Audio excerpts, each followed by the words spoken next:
Hello friends, welcome to my YouTube channel. તો વરસાદની શરૂઆત થઈ ગઈ છે અને આવા વરસતા વરસાદમાં જો કંઈ ગરમા ગરમ ખાવાનું મળી જાય તો મજા જ પડી જાય. તો આજે હું તમારી સાથે વરસાદમાં ખાવાની મજા પડે એવું ગરમા ગરમ મકાઈના લોટનું ખીચુની રેસીપી લઈને આવી છું.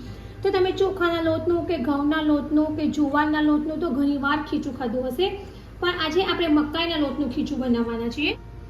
તો એના માટે મેં ગેસ ઉપર એક કઢાઈ લીધી છે અને ત્યાર પછી હવે આપણે આ એક જ વાટકીના માપથી 1.5 વાટકી આપણે પાણી એડ કરીશું. કે 1.5 બાઉલ આપણે પાણી એડ કરીશું. તો હવે અત્યારે જે પાણી છે એ આપણે કઢાઈમાં એડ કરી દીધું છે અને ત્યાર પછી હવે આપણે એમાં 1 થી 2 ચમચી સફેદ તલ છે અને 1 ચમચી અજમો છે તે આપણે એડ કરીશું.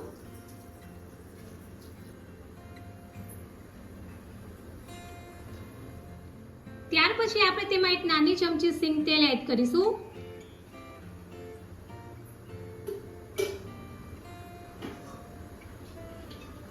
અને હવે આપણે ઢાંકણ ઢાંકીને એક ઉભરો આવે ત્યાં સુધી પાણીને ઉકળવા દઈશું. તો જે પાણી છે તેમાં એક ઉભરો આવી ગયો છે અને પાણી ઉકળવા પણ લાગ્યું છે. તો હવે આપણે આ સમયે ગેસની ફ્લેમ એકદમ સ્લો કરી દઈશું. ત્યાર પછી હવે આપણે જે પાણી છે એમાં સ્વાદ મુજબ સોલ્ટ એડ કરીશું. ત્યાર પછી અડધી ચમચી આપણે તેમાં જે પાપડ ખાર એટલે કે જે પાપડ બનાવીએ છીએ, જે પાપડી આપણે ચોખાના લોટની બનાવીએ છીએ એમાં જે પાપડી ખાર વાપરીએ છીએ એ જ આપણે ખારો એડ કરીશું. અને હવે આપણે ઢાંકણ ઢાંકીને 5 મિનિટ માટે એને આ જ રીતે ઉકળવા દઈશું. તો લગભગ 5 મિનિટ જેવું થઈ ગયું છે અને પાણી પણ એકદમ સરસ રીતે ઉકળી ગયું છે. એટલે કે આપણે 1.5 કપ પાણી એડ કર્યું હતું એનામાંથી અડધો કપ પાણી બળી જવું જોઈએ.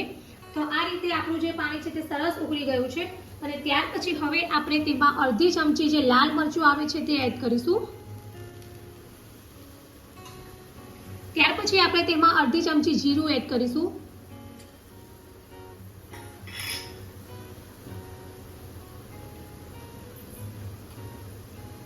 ત્યાર પછી 1 ચમચી આદુ મરચાંની પેસ્ટ એડ કરીશું. આ જે લોટ છે તે થોડો તીખો હોય તો સરસ લાગે છે.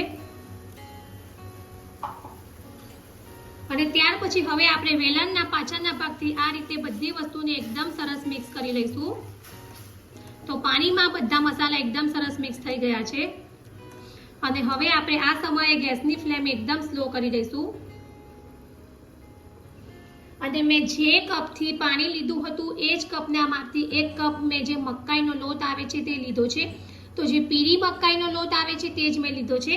તો લોટ આપણે થોડો થોડો કરીને જ એડ કરવાનો છે, એક સાથે નથી એડ કરવાનો. તો આ રીતે આપણે લોટ થોડો થોડો કરીને જ એડ કરીશું અને વેલણના પાછળના ભાગથી આ રીતે મિક્સ કરતા જઈશું, જેથી લોટ છે તે એકદમ સરસ મિક્સ થઈ જશે અને લોટમાં કોઈ પણ જાતના ગાંઠા ન પડશે.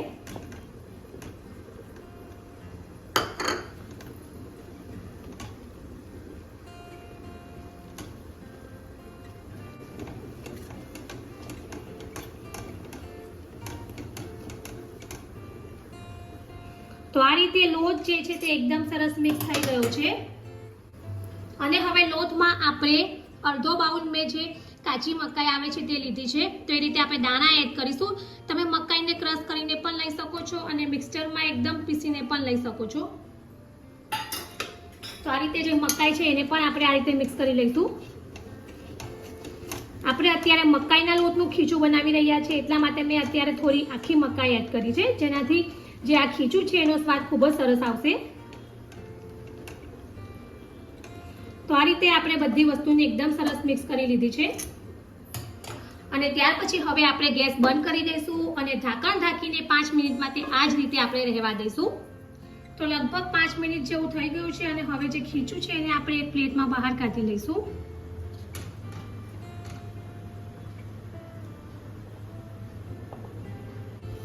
ત્યાર પછી અહીંયા મેં હાથ ઉપર થોડું તેલ લગાવી દીધું છે અને હવે આપણે આ જે ખીચું છે એને આ રીતે હાથની મદદથી થોડું મસળી લઈશું, એટલે કે બધી વસ્તુ એકદમ સરસ મિક્સ થઈ જશે.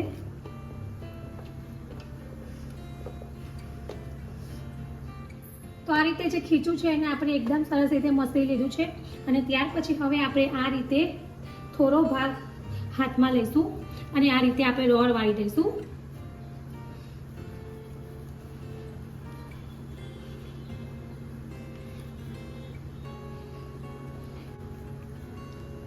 તો તમે જોઈ શકો છો આ રીતે ઇઝીલી રોલ વળી જાય છે અને બીજા બધા રોલને પણ આપણે આ રીતે રેડી કરી લઈશું. તો આ રીતે મેં બધા જ રોલને રેડી કરી લીધા છે અને હવે આપણે એને સ્ટીમ કરવાના છીએ. તો જે રોલ છે એને સ્ટીમ કરવા માટે મેં પહેલેથી જ ઇડલીનું કુકર આવે છે તે મૂકી દીધું હતું અને જે પ્લેટ છે તે કાણાવાળી પ્લેટ લીધી છે અને એને પણ મેં ઓઇલથી ગ્રીસ કરી છે અને હવે આપણે જે આ રોલ બનાવ્યા છે એને આ રીતે પ્લેટમાં આપણે મૂકી દઈશું.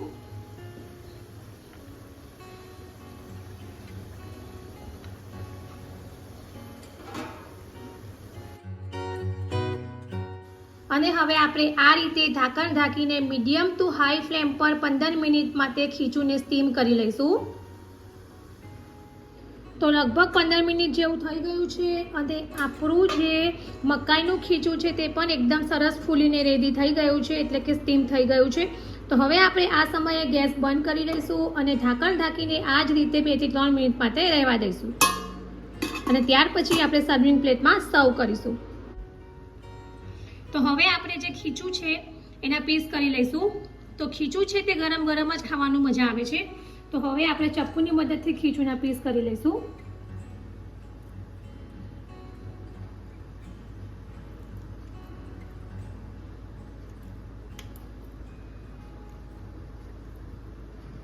તો આ જ રીતે આપણે બીજા બધા રોલ્સમાંથી પણ ખીચુંના પીસ કરી લઈશું. તો આ રીતે આપણે બધા જ રોલ્સમાંથી ખીચુંના નાના પીસ કરી લીધા છે અને હવે સર્વિંગ પ્લેટમાં સર્વ કરીશું. તો આ રીતે આપણે ખીચુંને સર્વિંગ પ્લેટમાં સર્વ કરી દીધું છે અને ત્યાર પછી હવે ઉપરથી આપણે થોડું સિંગ તેલ એડ કરીશું. તો કોઈ પણ ખીચું છે એનો સ્વાદ સિંગ તેલથી ખૂબ જ સરસ આવે છે અને સિંગ તેલ સાથે જ ખીચું ખાવાની મજા આવે છે. તો આ રીતે આપણે થોડું સિંગ તેલ એડ કરીશું. ત્યાર પછી અહીંયા મેં જે અચાર મસાલો આવે છે તે લીધો છે તે આપણે થોડો એડ કરીશું.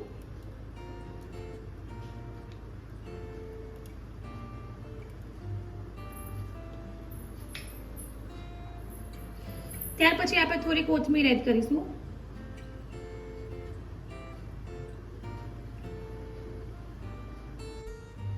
તો રેડી છે વરસાદમાં ખાવાની મજા પડે તેવું ગરમા ગરમ મકાઈના લોટનું ખીચું. તો ફ્રેન્ડ્સ, તમે ખીચું તો ઘણી વાર બનાવતા હશો, પણ જો આ રીતે મકાઈના લોટનું ખીચું ક્યારેય ટ્રાય ન કર્યું હોય તો એકવાર જરૂરથી ટ્રાય કરજો. ટેસ્ટમાં તો ખૂબ જ સરસ લાગે છે. અને જો તમને મારી આ મકાઈના લોટના ખીચડીની રેસીપી પસંદ આવી હોય તો મારી ચેનલને લાઇક અને શેર જરૂરથી કરજો અને આવી જ બીજી નવી નવી રેસીપીઓ જાણવા માટે મારી ચેનલને સબસ્ક્રાઈબ કરવાનું ભૂલતા નહીં.